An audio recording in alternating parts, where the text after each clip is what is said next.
है excretory production में हम जो है वो मेन फोकस टॉपिक है that is about the nitrogenous waste. ठीक है, यूरिया है, यूरिक एसिड है, ये मेजर फॉर्म वेस्ट होते हैं which are by the animals.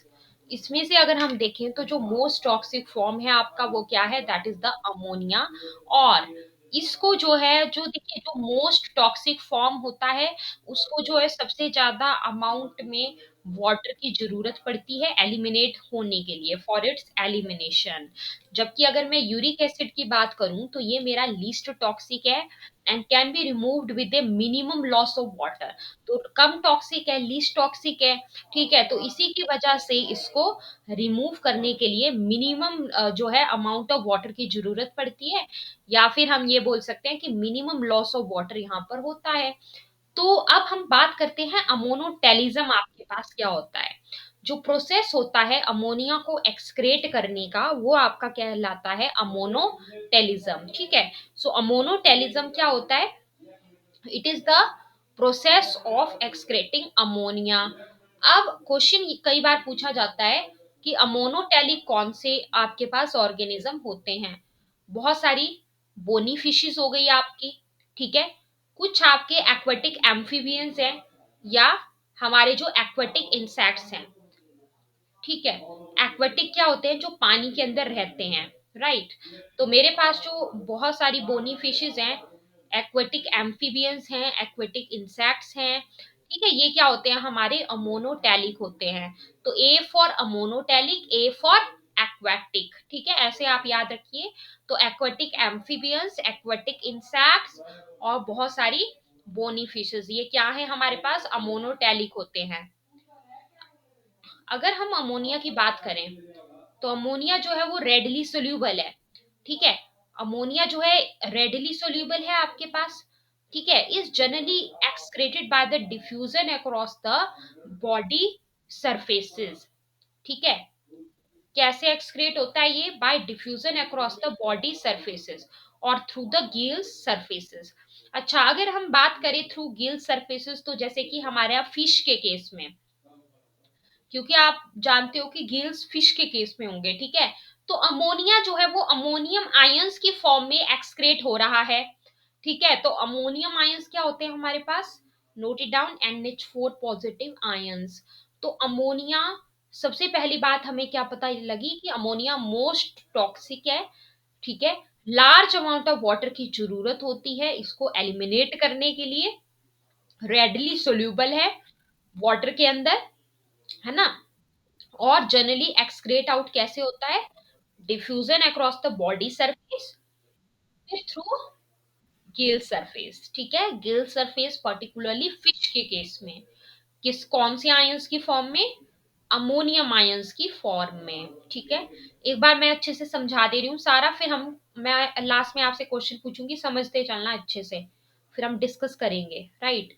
So kidneys की अगर हम बात करते हैं, so kidneys do not play any significant role in its removal. देखिए, अमोनिया के रिमूवल के लिए किडनी का कोई सिग्निफिकेंट रोल नहीं है। एक एक पॉइंट अच्छे से समझना है, at the end of the class we will do discussion, I will ask question from you, right. तो एक एक पॉइंट को अच्छे से समझते चलना है। Kidneys do not play any significant role in its removal, यानी कि अमोनिया के रिमूवल के लिए किडनी का कोई सिग्निफिकेंट रोल देखने को नहीं मिलता है। जो टेरेस्ट्रियल अडेप्टेशन है, टेरेस्ट्रियल यानी कि ऐसे ऑर्गेनिज्म जो लैंड पे रहते हैं। ठीक है, आपके पास ना लेसर, जो सबसे ज्यादा मतलब जो लेसर जो नाइट्रोजनस वेस्ट टॉक्सिसिटी में है, वो है आपका जैसे यूरिया है हमारा, जैसे हमारा यूरिक एसिड है। ठीक है, उसमें भी अगर हम देखें तो लीस्ट टॉक्सिक हमारा यूरिक एसिड है। ठीक है, तो मैंने आपको पहले ही बताया कि इनके रिमूवल के लिए मिनिमम लॉस ऑफ वाटर होता है।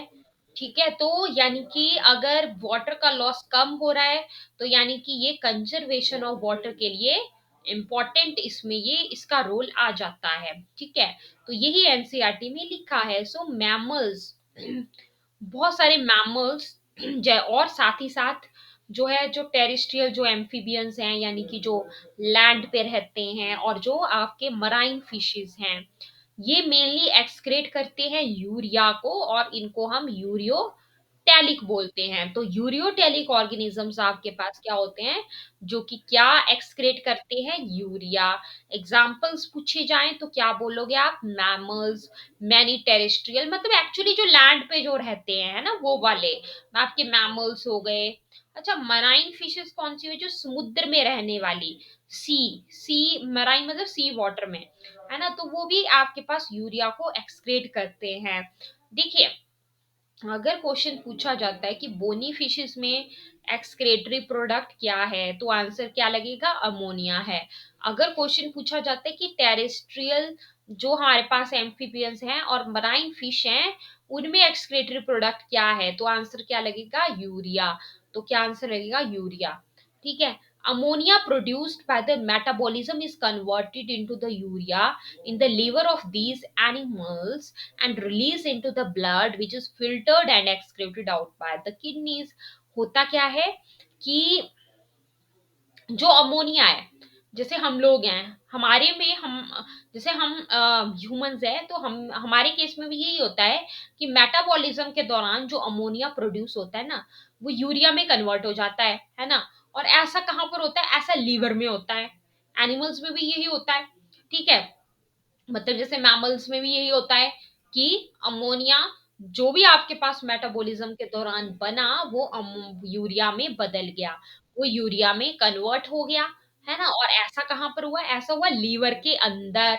और उसके बाद वो जो है, वो जो यूरिया है, वो रिलीज हुआ into the blood which is filtered and, और उसको कौन एक्सक्रेट आउट करती हैं, हमारी किडनीज।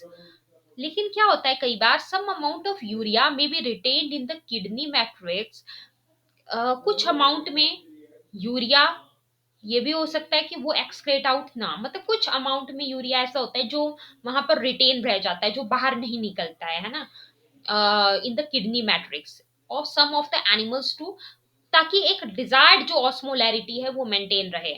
मतलब जो ऑस्मोलैरिटी, मतलब यहाँ पर जो आपके पास जैसे एक, मतलब जो प्रॉपर जो बैलेंस है, वाटर का बैलेंस, इलेक्ट्रोलाइट्स का बैलेंस, है ना, आयंस का बैलेंस, वो प्रॉपर मतलब एक बना रहे। तो उसके लिए इंपॉर्टेंट बातें क्या हैं, यूरिक एसिड एक्सक्रेटेड प्रोडक्ट किसमें होता है, ये क्वेश्चन पूछा जाता है। तो आपके रेप्टाइल्स है, हमारे बर्ड्स, मैमल्स में तो यूरिया होगा। ठीक है, मैमल्स में यूरिया होगा। यूरिक एसिड किस में होगा, आपके रेप्टाइल्स में, और बर्ड्स में, लैंड स्नेल्स में, ठीक है, इंसेक्ट्स में। तो एक्चुअली कई बार क्वेश्चन ये पूछा जाता है कि कॉकरोच, क्वेश्चन पूछा जाए कि कॉकरोच में, ये क्वेश्चन कॉमनली पूछा जाता है, एक्सक्रेटरी प्रोडक्ट क्या है, तो आप आंसर क्या लगाएंगे, यूरिक एसिड। कॉकरोच क्या है, एक इंसेक्ट है, तो इंसेक्ट्स में क्या है excreted product, uric acid. Uric acid क्या है, लीस्ट टॉक्सिक है, जो सबसे कम टॉक्सिक, उसको रिमूव करने के लिए उतना ही कम पानी लगेगा। जो सबसे कम टॉक्सिक, उसको रिमूव करने के लिए उतना ही कम पानी लगेगा। तो यहाँ पर क्या होगा, मिनिमम लॉस ऑफ वाटर। तो अगर पानी इसमें ज्यादा नहीं है, तो इसका मतलब क्या हुआ कि ये जो एक्सक्रेटरी प्रोडक्ट होता है, ये आपके पास जो है एक पैलेट की फॉर्म में, या आप यू कैन से कि एक पेस्ट की फॉर्म में होता है with A minimum loss of water. और ऐसे एनिमल्स को आप क्या कहते हो, ऐसे एनिमल्स को आप बोल देते हो यूरिकोटैलिक एनिमल्स। तो हमने अभी तक क्या पढ़ा, is this clear to you. अभी तक हमने क्या पढ़ा, अमोनोटैलिक, यूरियोटैलिक और यूरिकोटैलिक। नेक्स्ट पैराग्राफ पे आ जाइए। इस survey of animal kingdom present से variety of excretory structures in most of the invertebrates। these structures are, देखिए हुआ क्या कि आपको पता है कि इनवर्टिब्रेट्स हैं, तो इनवर्टिब्रेट्स में ना सबसे सिंपल स्ट्रक्चर्स देखने को मिले एक्सक्रेशन के लिए। ठीक है। तो इन most of the invertebrates these structures यानी कि मैं बात कर रही हूँ जो एक्सक्रेटरी स्ट्रक्चर्स हैं, जिसके थ्रू एक्सक्रेशन होना है। So in most of the invertebrate, these structures are simple tubular forms। Simple मतलब ऐसे कुछ ट्यूब की तरह स्ट्रक्चर्स थे, ठीक है, ट्यूबुलर फॉर्म्स में थे, वहीं से एक्सक्रीशन हो रहा था। whereas vertebrates have a complex tubular organs, लेकिन अगर हम वर्टिब्रेट्स की बात करें तो उनमें क्या होता है, कॉम्प्लेक्स ट्यूबुलर ऑर्गन्स जो है वो पाए जाते हैं, जिनको हम किडनीज बोलते हैं, जो कि एक्सक्रीशन के लिए सहायता करते हैं। So some of these structures are mentioned here. Protonephridia, protonephridia को क्या कहा जाता है, फ्लेम सेल्स कहा जाता है, ठीक है। प्रोटोनेफ्रीडिया को क्या कहा जाता है, फ्लेम सेल्स कहा जाता है। सो प्रोटोनेफ्रीडिया और flame cells are the excretory structures in the Platyhelminthes. तो देखिए ये जो प्लेटीहेलमिन्थेस है ये क्या है, ये एक फाइलम है जो कि हम एनिमल किंगडम में पढ़ते हैं। प्लेटीहेलमिन्थेस क्या है, ये एक फाइलम है जो कि हम एनिमल किंगडम में पढ़ते हैं, ठीक है।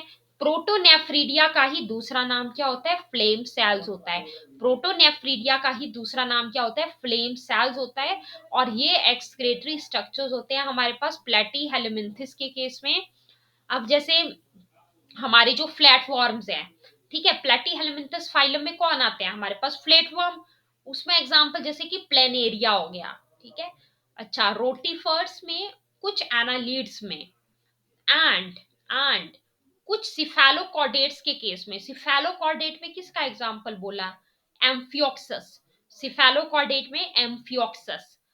तो एक्चुअली मैं आपको यहाँ पर क्या बोल रही हूँ कि एक्चुअली होता क्या है, प्रोटोनेफ्रीडिया इन सभी में क्या है, एक्सक्रेटरी स्ट्रक्चर है, सॉरी फ्लेम सेल्स इन सभी में एक्सक्रेटरी स्ट्रक्चर्स हैं।